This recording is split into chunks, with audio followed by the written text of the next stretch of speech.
मेरा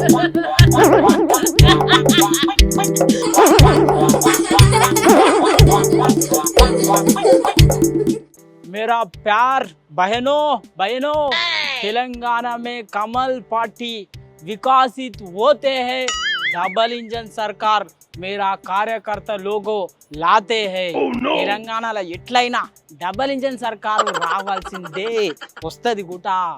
ఇక్కడ ఉన్నది మా రేవంత్ రెడ్డి సార్. అంత ఉత్తముచ్చట కాదు, గా కమలం పార్టీ జెండా గిడ ఎగరాలంటే ఏమున్నది, రేవంత్ రెడ్డి సార్ని కూడా బీజేపీలో కలుపుకుంటే అయిపోయాయి. పార్టీ అధికారంలోకి ఖచ్చితంగా వస్తుంది. ముందే ధర్మపురి అరవింద్ సారు ఎప్పుడు కలుపుకుందామో అన్నట్టుంది ఆ సార్కి. ఏమని చెట్టు మీద ఇస్తారకులన్నట్టు ముచ్చట బగ్గనే వెళ్తున్నావు కానీ అయినా నీకెందుకురా గింత నమ్మకముగా బీజేపీ పార్టీ మీద? అయ్యో రాధిక, నీకు తెలియని ముచ్చట ఏంటంటే తెలంగాణ రాష్ట్రంలో బీజేపీ అధ్యక్ష పదవి ఈటెల రాజేందర్ సార్కి ఇవ్వబోతున్నారు రాధిక. ఈటెల సార్కు ఎట్లయినా కేంద్ర మంత్రి పదవి కూడా ఇవ్వలేరు కదా, ఇప్పుడు అధ్యక్ష పదవి ఇస్తే మొత్తం మీద సరిపోతుందని చెప్పి అట్లనే బీసీలంతా కూడా ఇప్పుడు ఏకమై కొట్లాడుతున్నారు కదా రాధిక. ఒకవేళ ఈటెల సార్కు అధ్యక్ష పదవి ఇస్తే ఈటెల సార్ ఎంబడి బీసీలందరూ కలిసి వస్తారు అని చెప్పి ఆలోచన చేస్తుందంట కేంద్రంలో ఉన్న బీజేపీ పార్టీ. అంతేకాదు రాధికో, రేవంత్ రెడ్డి సార్ మీద అటు కేసీఆర్ సార్ మీద గట్టిగా కొట్లాటోడు కూడా ఈటెల సారే అని చెప్పి ఆలోచన చేస్తుందంట కేంద్రంలో ఉన్న బీజేపీ పార్టీ. ఈ అధ్యక్ష పదవి కోసము తెలంగాణలో ఉన్న చాలా మంది సీనియర్ లీడర్లు పోటీ పడుతున్నారంట రాధిక. కానీ కాకపోతే ఢిల్లీలో ఉన్న పెద్దలు కేవలము ఈటెల రాజేందర్ సార్ వైపే మొగ్గు చూపుతున్నారంట. ఎందుకంటే నిలబడి కలబడి గెలిచినోడు కదా కేసీఆర్ సార్ మీద. వాయమ్మనే ఏందో ఏమో గీ లీడర్లలో గా ఎమ్మెల్యేలలో కానీ ఎవ్వరు వచ్చినా మన కోసం మనకే ఉంటది. ఏ లీడర్ వచ్చినా మనం చేయాల్సింది కరువు పనే. అవును, నిజమే కదా.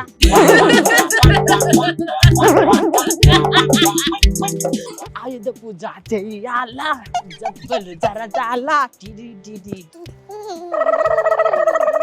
ఎట్లయినా జపాన్ పోవాల్సిందే, ఆడ మన టాలీవుడ్ దమ్మైందో చూపెట్టాల్సిందే, దేవరా స్టెప్ వేయాల్సిందే.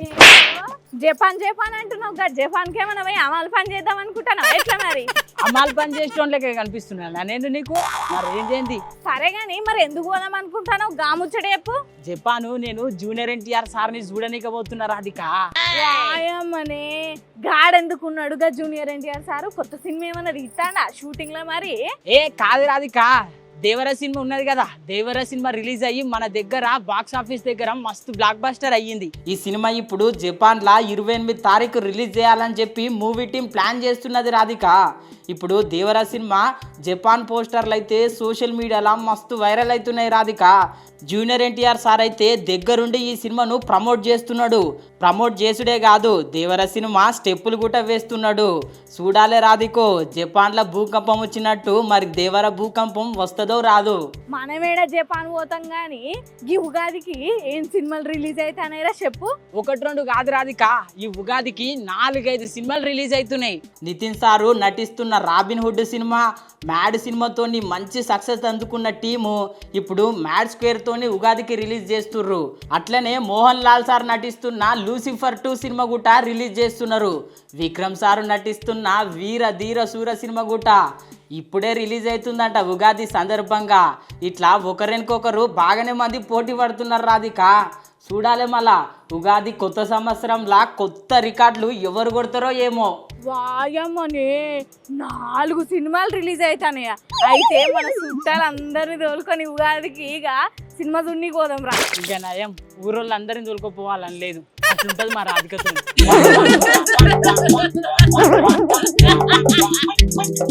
సారు కేసీఆర్ ఇదేం లెక్క సారు, సారు కేసీఆర్ మీకు ఓటేసిన ప్రజలే మీకు ఉల్టాయే. సారు కేసీఆర్ ఇదేమి లెక్క సారు. అరే సాయిలు, నువ్వు దేని మీద అన్న పాట పాడు కానీ కేసీఆర్ సార్ మీద పాట పాడి ఏమన్నా అన్నాం అనుకో బిడ్డ, నేను చెప్తున్నా మొదగాలనే నీ దౌడల దగ్గరకు అయితే. నేనే కాదే, మల్లన్న సాగర్ బాధితులు కూడా మస్తు ఉల్టా అవుతారు కేసీఆర్ సార్ మీద. అయినాగా ప్రజలు ఎందుకు రాగా సార్ అట్లంటారు? రాధిక, నీకు తెలియని ముచ్చట ఏంటంటే మల్లన్న సాగర్ బాధితులు ఉన్నారు కదా పాపము, వాళ్ళకు రావాల్సిన పరిహారం మొత్తం అందలేదంట రాధిక. అప్పుడేమో కేసీఆర్ సార్ ప్రభుత్వంలా మమ్మల్ని ఖాళీ చేయించిండు. ఇప్పుడు అన్ని విధాల న్యాయం చేస్తామని చెప్పి హామీ ఇచ్చిండు. ఇప్పుడు ఓడిపోగానే ఫామ్ హౌస్లు ఉంటున్నాడు. ఎమ్మెల్యేగా మా బాధలు పట్టించుకుంటలేడు, అసెంబ్లీలో మాట్లాడతలేడు. మరి మా కోసం మాట్లాడని ఎమ్మెల్యే మాకెందుకు? ఆయనను సస్పెండ్ చేయాలని చెప్పి గజ్వెల్లున్న ప్రజలు, మల్లన్న సాగర్ బాధితులు అందరు కలిసి సీఎం రేవంత్ రెడ్డి సార్ను కలిసిర్రు రాధిక. ఈ ముచ్చట మీద అటు బీజేపీ పార్టీ ఇటు కాంగ్రెస్ పార్టీ మస్తు ఫైర్ అవుతుంటే హరీష్ రావు సార్ మటుకు గట్టిగానే అరుచుకున్నాడు రాధిక. గత ప్రభుత్వంలో ఉన్నప్పుడు మేము మల్లన్న సాగర్ బాధితులను మంచిగానే ఆదుకున్నాం. మరి ఇప్పుడు మీరేం చేస్తున్నారు? అవసరమైతే వాళ్లకు నష్టపరిహారం అందించవచ్చు కదా. ఈ ముచ్చటను ఎట్లయినా అసెంబ్లీలో నిలదీస్తా అని చెప్పి కుండ బద్దలు కొట్టినట్టు చెప్పిండు రాధిక. అయ్యో పాపం, ఇంకా మల్లన్న సాగరు ప్రజలకు న్యాయం ఎప్పుడు దొక్కుతుందో ఏమో. అప్పుడు అట్లా ఇప్పుడు కొత్త ప్రభుత్వం వచ్చినాకన్నా మరి న్యాయం దక్కుతుందో లేదో చూడాలి. నిజమే రాధిక, ఈ ప్రభుత్వాలు మారినా గానీ పాపం వాళ్ళ కష్టాలు మారతలేవు. ఎవరు వచ్చి న్యాయం చేస్తారో ఏమో.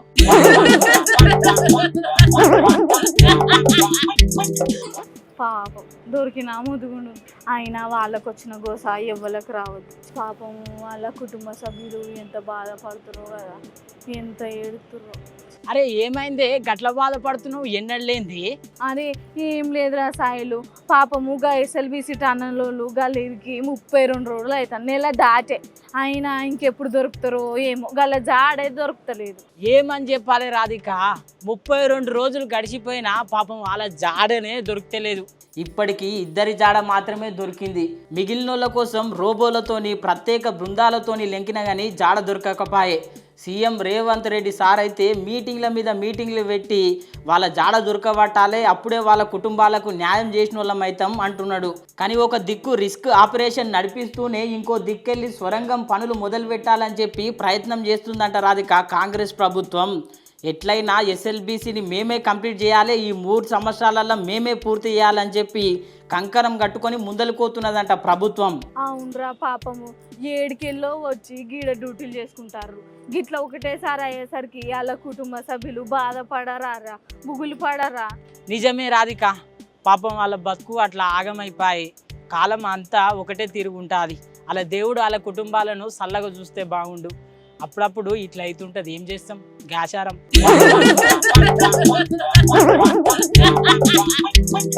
అయ్యయ్యో నేనేమి చేతు,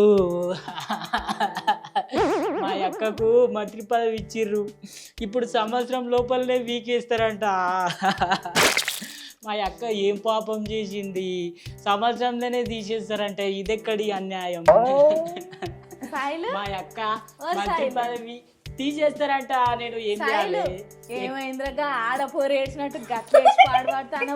కొండ మీద కోత వచ్చి నెత్తి మీద గుదిపోయింది. ఏ ఊకో, దేవాదాయ శాఖ మంత్రి కొండా సురేఖ మేడంను పాపం ఏ దేవుడు కాపాడతలేడు. అట్లనే వ్యవసాయ శాఖ మంత్రి ఎంతో మందికి సాయం చేసిండు సారుకు, పాపము ఏ సాయము అడ్డుపడతలేదు. ఆఖరికి వస్తే అట్లున్నది. ఓ ముదు నష్టం మొక్కపడ, ఏందేమో నీ బాధ అర్థమే పాడబడతలేదు. అయినా ఎందుకు బాధపడుతున్నావు నువ్వు? ఎందుకు బాధపడుతున్నానా, ఇప్పుడు తెలంగాణకు కొత్త మంత్రులు కాబోతున్నారు కదా. నిన్ననే CM sir, deputy CM sir, Mahesh Goud sir పేర్లు ఇచ్చొచ్చిరు మళ్ళీ ఆడ ఢిల్లీలా. కొత్తోళ్లకు మంత్రి పదవి ఇచ్చుడు ముద్దుగానే ఉన్నది, కానీ పాతోళ్ళైన మంత్రి కొండా సురేఖ మేడంకు, మళ్ళీ అట్లనే జూపల్లి కృష్ణారావు మేడంకు ఇలా మంత్రి పదవులు తీసేసి కొత్తోళ్లకు అవకాశం ఇచ్చుడే జర్రంతా టెన్షన్ అనిపిస్తున్నదంట. వీళ్ళ మంత్రి పదవులు తీసేసి వేరోళ్లకు బాధ్యతలు అప్పచెప్పి వీళ్ళ జాగల కోమటిరెడ్డి రాజగోపాల్ రెడ్డికి, గడ్డం వివేక్ సార్కు, విజయశాంతి మేడంకు మంత్రి పదవులు ఇస్తే కొత్తోళ్ళకు కూడా అవకాశం ఇచ్చినట్టుంటుంది, అట్లనే పార్టీ జర ముంగటి పోయినట్టుంటుంది అని చెప్పి కాంగ్రెస్ పార్టీ పెద్దలు ఆలోచన చేస్తున్నట్ట రాధిక. ఏం ఆలోచననో ఏమో, ఆయన గ్యాస్తం గుర్తు పార్టీ అధికారంలోకి వచ్చి సంవత్సరమైనా ఇంకా పదవులు ఇవ్వకపోవడేందో ఏమో, ఇంత కూడా సమజ్ అవుతలేదు నాకైతే. అట్లుంటది మళ్ళా రాజకీయ నాయకులతోని కాంగ్రెస్ పార్టీతోని.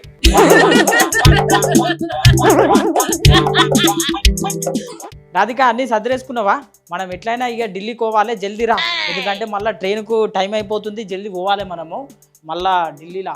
అట్లుంటుంది మళ్ళీ పరిస్థితి. ఇప్పుడు ఎంపీ కావాలంటే ఎట్లా, పాదయాత్ర చేయాలి. పాదయాత్ర పాదయాత్ర పాదయాత్ర. ముందే ఎండగాలం, మస్తు కాలు కాలుతాయి కదా. మరి ఎట్లా ఎంపయ్యడు? ఏం రాసాయిలు ఎంపీ ఎంపీ అంటే నువ్వు కుంపదీసి ఎంపీ ఇట్లా అవుతావు ఎట్లా? అయితా నియోజకవర్గ ప్రజలు మొత్తం పొద్దున్న లేస్తే పొద్దుమికిన దాకా నన్నే తలుచుకుంటారు. ఓట్లన్నీ మొత్తం ఇట్లా నాకే గుద్దుతారు మంచిగా. ఓట్లు గుద్దుడు కాదురా, వాళ్ళ ఇంటి ముంగటికి పోతే నిన్ను గుద్దుతారు, తీసుకున్న అప్పు పైసలు ఇరా అని. అవును రాసాయిలు గీ దిక్కుమాల ఆలోచన నీకెందుకు వచ్చిందిరా ఇప్పుడు? ఎందుకు వచ్చిందంటే ఎంపీలకు నెలకు ఇప్పుడు 1,00,000 రూపాయల జీతం ఉన్నది కదా రాధిక. ఆ 1,00,000 రూపాయలు సరిపోతలేదని చెప్పి నెలకు 1,24,000 రూపాయలకు పెంచింది కేంద్ర ప్రభుత్వం. ఇట్లా దేశ ప్రజల కోసం పనిచేస్తున్న పేద ఎంపీలు ఎవరైతే ఉంటారో వాళ్ళకి జరంత లబ్ధి అవుతుంది అని చెప్పి ఈ నిర్ణయం తీసుకున్నారంట. జీతం ఒక్కటే కాదు రాధికో, సంవత్సరానికి ఉచిత కరెంటు, అట్లనే 4,000 లీటర్ల నీటిని కూడా ఇస్తారంట. ఎంపీగా ఉన్నప్పుడైతే గవర్నమెంట్ బంగ్లాలకు కూడా ఉండడానికే అవకాశం ఇస్తారంట. ఎంపీలకే కాదు ఎమ్మెల్యేలకు కూడా మస్తు సవలతులు ఉంటాయంట. ఇచ్చంతరం ముచ్చట ఏంటంటే దేశంలోనే ఎమ్మెల్యేలకు ఎక్కడ లేనంత జీతం మన దగ్గర ఉన్నది. నెలకు 2,50,000 రూపాయలు తీసుకుంటున్నారు మళ్ళీ మన ఎమ్మెల్యేలు. గా ఎమ్మెల్యే ఎంపీ పదవులు ఏందో ఏమో కానీ వాళ్ళ జీతాలలో ఏందో కానీ అయినా వీళ్ళు ఇచ్చే జీతాలు వాళ్ళ ఖర్చుల కన్నా సరిపోతాయో లేవో మరి. అట్లుంటది మళ్ళా రాజకీయ నాయకులతోని.